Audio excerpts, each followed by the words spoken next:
जय श्री कृष्णा सा। आप सभी का मेरे चैनल पर स्वागत है। सभी को मोक्षदा एकादशी व गीता जयंती की हार्दिक शुभकामनाएं। आइए जानते हैं मोक्षदा एकादशी व गीता जयंती का महत्व व उसकी व्रत कथा। मोक्षदा एकादशी का व्रत जगत के पालनहार श्री हरि विष्णु को समर्पित है। मार्गशीर्ष मास के शुक्ल पक्ष की एकादशी तिथि को मोक्षदा एकादशी का व्रत रखा जाता है। वह इस साल गीता जयंती व मोक्षदा एकादशी का व्रत 11 दिसंबर को पड़ रहा है। मोक्षा एकादशी पर ही द्वापर युग में महाभारत काल के समय में भगवान श्री कृष्ण ने अर्जुन को गीता का उपदेश दिया था। इसीलिए मुक्ता एकादशी पर गीता जयंती भी मनाई जाती है। पौराणिक कथाओं के अनुसार भगवान श्री कृष्ण ने जिस तिथि पर अर्जुन को गीता का उपदेश दिया था वह मोक्षदा एकादशी की तिथि थी। इसीलिए मोक्षदा एकादशी के दिन व्रत करने से लोगों को मोक्ष प्राप्त होता है। मोक्षदा एकादशी पर गीता का पाठ करना चाहिए और भगवान विष्णु की पूजा करनी चाहिए। ऐसा करने से मनुष्य संसार के सारे बंधनों से मुक्त हो जाता है व उसे उत्तम फल की प्राप्ति होती है।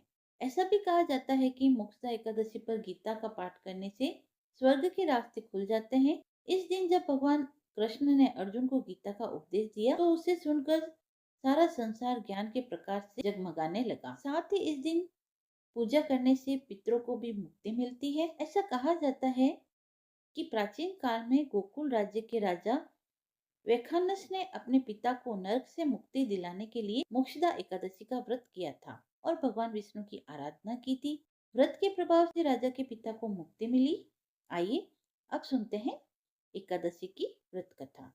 अर्जुन ने उत्पन्ना एकादशी की उत्पत्ति, महिमा, महात्म्य आदि सुनकर श्री कृष्ण भगवान से कहा, हे परम पूजनीय भगवान श्री कृष्ण, हे त्रिलोकीनाथ, आप सभी को सुख व मोक्ष देने वाले हैं।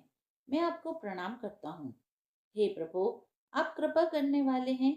मेरी एक जिज्ञासा को शांत कीजिए। भगवान श्री कृष्ण ने कहा, हे अर्जुन, जो कुछ भी जानना चाहते हो निर्भय होकर कहो, मैं अवश्य ही तुम्हारी जिज्ञासा को शांत करूंगा। हे प्रभु, यह जो आपने मार्गशीर्ष माह के कृष्ण पक्ष की एकादशी के विषय में बतलाया है उससे मुझे बड़ी ही शांति प्राप्त हुई। अब कृपा करके मार्गशीर्ष माह के शुक्ल पक्ष में जो एकादशी पड़ती है उसके विषय में भी बताने की कृपा करें। उसका नाम क्या है, उस दिन कौन से देवता की पूजा की जाती है और उनकी पूजन की विधि क्या है, उसका व्रत करने से मनुष्य को क्या फल प्राप्त होता है। प्रभु, मेरे इन प्रश्नों का विस्तार सहित उत्तर देकर मेरी जिज्ञासा को शांत कीजिए। ऐसा करने से आपकी बड़ी कृपा होगी। अर्जुन की जिज्ञासा सुन श्री कृष्ण बोले, हे अर्जुन, तुमने बहुत ही श्रेष्ठ प्रश्न किया है, इसीलिए तुम्हारा यश संसार में फैलेगा। मार्गशीर्ष माह के शुक्ल पक्ष की एकादशी अनेक पापों को नष्ट करने वाली है। संसार में इसे मोक्षदा एकादशी के नाम से जाना जाता है। इस एकादशी के दिन श्री दामोदर भगवान का धूप, दीप, नैवेद्य आदि से भक्ति पूर्वक पूजन करना चाहिए। हे कुंती पुत्र, इस एकादशी व्रत के पुण्य के प्रभाव से नरक में गए हुए माता पिता, पितरों आदि को स्वर्ग की प्राप्ति होती है। इसकी कथा एक पुराण में इस प्रकार है, इसे ध्यान पूर्वक सुनो। वैखानस नाम का एक राजा प्राचीन नगर राज करता था। उसके राज्य में चारों वेदों के ज्ञाता ब्राह्मण रहते थे। राजा अपनी प्रजा का पुत्रवत पालन किया करता था। एक रात्रि को स्वप्न में राजा ने अपने पिता को नरक की यातनाएं भोगते देखा। इस प्रकार का स्वप्न देखकर राजा बहुत ही व्याकुल हुआ। वह बेचैनी से सुबह होने की प्रतीक्षा करने लगा। सुबह होते ही उसने ब्राह्मणों को बुलाकर उनके समक्ष अपने स्वप्न की बात बतलाई। हे ब्राह्मणों, रात्रि को स्वप्न में मैंने अपने पिता को नरक की यातनाएं भोगते देखा। उन्होंने मुझसे कहा है कि हे पुत्र, मैं घोर नरक भोग रहा हूँ, मेरी यहाँ से मुक्ति कराओ। जब से मैंने उनके यह वचन सुने हैं तब से मुझे चैन नहीं है। मुझे अब राज्य, सुख, ऐश्वर्य, हाथी, घोड़े, धन, स्त्री, पुत्र आदि कुछ भी सुखदायक नहीं प्रतीत हो रहे हैं। अब मैं क्या करूँ, कहाँ जाऊँ? इस दुख के कारण मेरा शरीर तप रहा है। आप लोग मुझे किस प्रकार का तप, दान, व्रत आदि बतलाइए जिससे मेरे पिता को मुक्ति प्राप्त हो। यदि मैंने अपने पिता को नरक की यातनाओं से मुक्त कराने के प्रयास नहीं किए तो मेरा जीवन निरर्थक है। जिसके पिता नरक की यातना भोग रहे हो उस व्यक्ति को धरती पर सुख भोगने का कोई अधिकार नहीं है। हे ब्राह्मण देवो, मुझे शीघ्र ही इसका कोई उपाय बतलाने की कृपा करें। राजा के आंतरिक दुख की पीड़ा को सुनकर ब्राह्मणों ने आपस में विचार विमर्श किया, फिर एक मत होकर बोले, राजन, वर्तमान भूत और भविष्य के ज्ञाता पर्वत नाम के एक मुनि हैं। वे यहाँ से अधिक दूर नहीं है। आप अपनी यह व्यथा लेकर वहां चलिए। वे अवश्य ही इसका कोई सरल उपाय आपको बतला देंगे। ब्राह्मणों की बात मान राजा मुनि के आश्रम में गए। आश्रम में अनेक शांतचित्त योगी और मुनि तपस्या कर रहे थे। चारों वेदों के ज्ञाता पर्वत मुनि दूसरे ब्रह्मा के समान बैठे जान पड़ रहे थे। राजा ने उन्हें दंडवत प्रणाम किया तथा अपना परिचय दिया। पर्वत मुनि ने राजा से कुशल क्षेम पूछी। तब राजा ने बताया, हे मुनिवर, आपकी कृपा से मेरे राज्य में सब कुशल है, किंतु मेरे समक्ष अकस्मात ही एक समस्या आ खड़ी हुई, जिससे मेरा हृदय बड़ा ही अशांत हो रहा है। फिर राजा ने मुनि को व्यथित हृदय से रात में देखे हुए स्वप्न की पूरी बात बतलाई और फिर दुखी स्वर में बोला, हे महर्षि, अब आप कृपा कर मेरा मार्गदर्शन करें कि ऐसे में मुझे क्या करना चाहिए। कैसे मैं अपने पिता को नरक की यातना से मुक्ति दिलाऊं। राजा की बात पर्वत मुनि ने गंभीरता पूर्वक सुनी।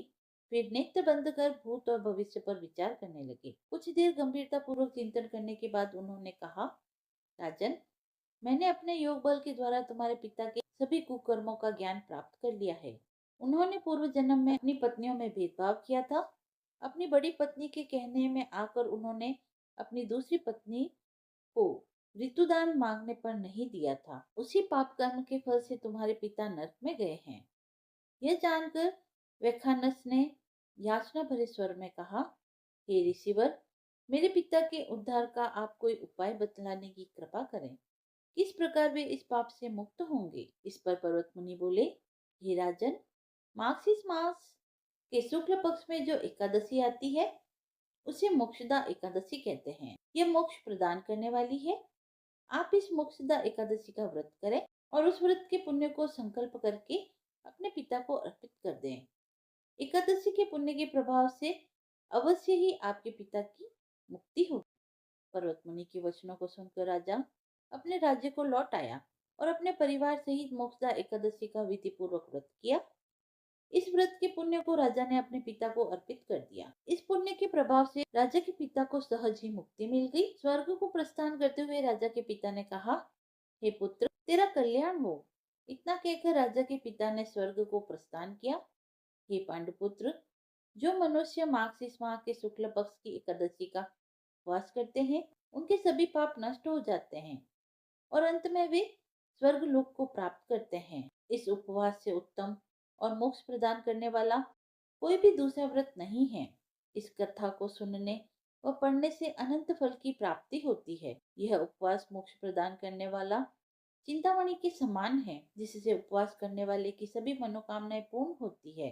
हे अर्जुन, प्रत्येक मनुष्य की प्रबल इच्छा होती है कि वह मोक्ष प्राप्त करे। मोक्ष की इच्छा करने वाले के लिए मोक्षदा एकादशी का यह उपवास अति महत्वपूर्ण है। पिता के प्रति पुत्र के दायित्व का इस कथा में श्रेष्ठ दृष्टांत दूसरा कोई नहीं है। अतः भगवान श्री हरि विष्णु के निमित्त यह उपवास पूर्ण निष्ठा व श्रद्धा से करना चाहिए। अर्जुन, जो इस प्रकार कल्याण में मोक्षा एकादशी का व्रत करता है, उसके पाप नष्ट हो जाते हैं और मृत्यु के बाद वह मोक्ष को प्राप्त कर लेता है। यह मोक्ष देने वाली मोक्षा एकादशी मनुष्य के लिए चिंतामणि के समान समस्त कामनाओं को पूर्ण करने वाली है। इस महात्म्य के पढ़ने और सुनने से वाजपेयी यज्ञ का फल प्राप्त होता है। कथा समाप्त हुई। यदि आपको यह कथा पसंद आई हो तो आप मेरे चैनल को लाइक, शेयर एंड सब्सक्राइब करें। धन्यवाद।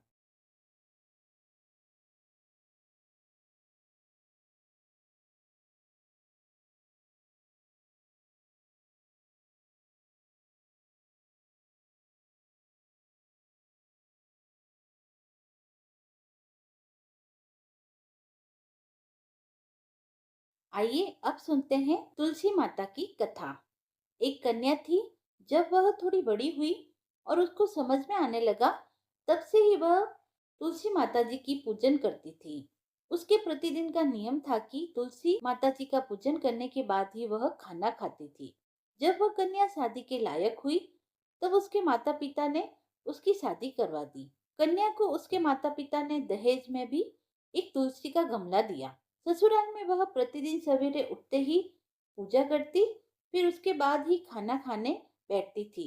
उसकी दो जेठानियां थी, वो दोनों उसका मजाक उड़ाती थी कि बड़ी नियम धर्म वाली बनती है। उन दोनों को उससे बहुत ईर्ष्या होती थी, इसीलिए वो दोनों तुलसा जी का गमला एक दिन छुपा देती है। वह कन्या बड़ी मुश्किल से गमला ढूंढ कर लाती है, अच्छे से पूजा करती है और फिर खाना खाती है। वह रोज गमला ढूंढ कर ले आती थी। एक दिन उसकी जेठानी ने क्या किया कि गमले को बहुत दूर फेंक दिया। कन्या ने खूब ढूंढा पर उसे वह गमला ना मिला। वह बहुत परेशान हुई। उस दिन तो उसने खाना भी नहीं खाया। उसका नियम जो था कि वह तुलसा जी की पूजा करने के बाद ही खाना खाती थी। उस कन्या की सच्ची भक्ति को देखकर तुलसी माता उससे बहुत प्रसन्न हुई और उसके कमरे में तुलसी माता का गमला प्रकट हो गया। अगले दिन सुबह जब वह उठी तो क्या देखती है कि उसके खाट के चारों कोनों पर तुलसी माता का गमला आ गया है। यह देखकर वह बहुत प्रसन्न होती है कि अब मेरी तुलसी माता को कोई चुरा नहीं सकेगा। पूजन करने के लिए भी कहीं और जाना नहीं पड़ेगा और कोई भी तुलसी माता को फेंक भी नहीं सकेगा। वह तो जल्दी से उठकर स्नान करती है और तुलसी माता की पूजन कर लेती है। जब वह खाना खाने बैठती है तो उसकी जेठानियां मजाक करने लगती है कि लो, देवरानी का नियम धर्म पूरा हो गया है। उसी से पूछती है कि तुलसी जी की पूजा कर ली? देवरानी धीरे से बोलती है, हाँ कर ली। जेठानियां बोलती है, कहाँ से कर ली पूजा? गमला तो फेंक दिया था। देवरानी कहती है कि देख लो, मेरे कमरे में खाट पर तुलसा जी लग रही है। जेठानियां बहुत शर्मिंदा होती है और बोलती है, देवरानी अब तेरी भक्ति गणेश जी की कथा। हमने तुझे बहुत हिंदू धर्म में प्रथम पूज्य भगवान गणेश जी की पूजा हर शुभ कार्य से पहले की जाती है। हम भी तुलसी माता से गणेश जी को विघ्नहर्ता के रूप में भी जाना जाता है। लेकिन जैसी कृपा आपने दंत और लंबोदर स्वरूप के कारण उनके विवाह में हम पर भी कठिनाइयां आई थी। तो आइए जानते हैं इसके पीछे की रोचक कथा क्या है। भगवान गणेश का सिर हाथी का वह एक दांत टूटा था, इसीलिए कहा जाता है कि उनका विवाह नहीं हो पा रहा था। पौराणिक मान्यताओं के अनुसार कोई भी कन्या उनसे विवाह करने के लिए तैयार नहीं थी। अपना विवाह न होता देख भगवान गणेश उदास रहने लगे। वह जब भी किसी दूसरे देवता के विवाह में जाते तो उन्हें बड़ा दुख होता, उनके मन को ठेस पहुंचती। कहा जाता है कि इस वजह से गणेश जी ने दूसरे देवताओं के विवाह में विघ्न डालना शुरू कर दिया और इस काम में उनका वाहन मूषक उनकी सहायता करता था। गणेश जी का वाहन मूषक उनके आदेश पर देवताओं के विवाह मंडल को नष्ट कर देता था, जिससे उनके विवाह में अड़चने पैदा होने लगती थी। गणेश जी और मूषक की इस मिली भगत से सारे देवता परेशान हो गए और अपनी समस्या लेकर गणेश जी के पिता भगवान शिव जी के पास पहुंचे, लेकिन वहां भी उनकी समस्या का समाधान नहीं हुआ। हालांकि भगवान शिव और देवी पार्वती ने देवताओं से इतना जरूर कहा कि इस समस्या का समाधान ब्रह्मा जी के पास है। अब सारे देवता अपनी समस्या को लेकर ब्रह्मा जी के पास पहुंचे। उस समय ब्रह्मा जी योग में लीन थे। हालांकि देवताओं की प्रार्थना पर उनकी समस्या के समाधान के लिए ब्रह्मा जी के योग से दो कन्याएं रिद्धि व सिद्धि प्रकट हुई। इस वजह से दोनों ब्रह्मा जी की मानस पुत्रियां कहलाई। अब अपनी दोनों पुत्रियों को लेकर ब्रह्मा जी गणेश जी के पास पहुंचे और उनसे कहा कि आपको मेरी दोनों पुत्रियों को शिक्षा देनी होगी। इसके लिए गणेश जी तैयार हो गए। दोनों की शिक्षा प्रारंभ हो गई। इस दौरान जब भी मूषक किसी देवता के विवाह की सूचना देने गणेश जी के पास आता तो रिद्धि और सिद्धि उनका ध्यान भटकाने के लिए कोई न कोई प्रसंग छेड़ देती थी। इससे देवताओं का विवाह निर्विघ्न पूर्ण होना शुरू हो गया। एक दिन गणेश जी को यह सारी बातें पता चल गई। रिद्धि व सिद्धि की वजह से देवताओं का विवाह बिना किसी रुकावट से संपूर्ण हो रहा है। इससे गणेश जी बहुत क्रोधित हुए। उसी समय ब्रह्मा जी वहां प्रकट हुए। वह गणेश जी से कहने लगे कि मैं अपनी दोनों पुत्रियों रिद्धि व सिद्धि का विवाह किसी योग्य वर से करना चाहता हूँ। आपसे ज्यादा योग्य वर और कौन हो सकता है? क्या आप मेरी दोनों पुत्रियों से विवाह करेंगे? इस पर भगवान गणेश प्रसन्न हो जाते हैं। वह भगवान गणेश का विवाह धूमधाम से रिद्धि व सिद्धि के साथ हो जाता है। यदि आपको कथा पसंद आई हो तो आप मेरे चैनल को लाइक, शेयर एंड सब्सक्राइब करें। धन्यवाद।